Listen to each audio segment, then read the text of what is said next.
An 8.5-ton Chinese space station has accelerated its out-of-control descent towards Earth and is expected to crash to the surface within a few months.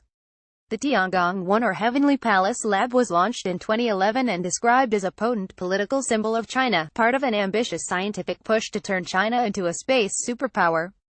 It was used for both manned and unmanned missions and visited by China's first female astronaut, Liu Yang, in 2012.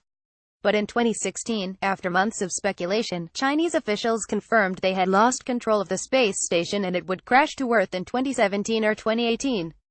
China's space agency has since notified the UN that it expects Tiangong-1 to come down between October 2017 and April 2018.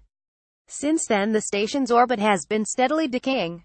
In recent weeks it has dipped into more dense reaches of Earth's atmosphere and started falling faster. Now that its perigee is below 300 kilometers and it is in denser atmosphere, the rate of decay is getting higher, said Jonathan McDowell, a renowned astrophysicist from Harvard University and a space industry enthusiast. I expect it will come down a few months from now, late 2017 or early 2018. Although much of the craft is expected to burn up in the atmosphere, Mr. McDowell said some parts might still weigh up to 100 kilograms when they crash into the Earth's surface. The chance that anyone will be harmed by the debris is considered remote, but China told the United Nations Committee on the Peaceful Uses of Outer Space in May that it would carefully monitor the craft's descent and inform the United Nations when it begins its final plunge. Predicting where it is going to come down would be impossible even in the days ahead of its landing, Mr. McDowell said. You really can't steer these things, he said in 2016. Even a couple of days before it re-enters, we probably won't know better than 6 or 7 hours, plus or minus, when it's going to come down. Not knowing when it's going to come down translates as not knowing where it's going to come down. Mr. McDowell said a slight change in atmospheric conditions could nudge the landing site from one continent to the next.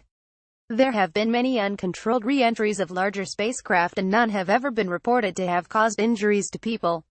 In 1991, the Soviet Union's 20-ton Salyut 7 space station crashed to Earth while still docked to another 20-ton spacecraft called Cosmos 1686.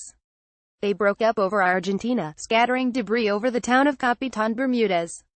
NASA's enormous 77-ton Skylab space station came hurtling to Earth in an almost completely uncontrolled descent in 1979, with some large pieces landing outside Perth in Western Australia.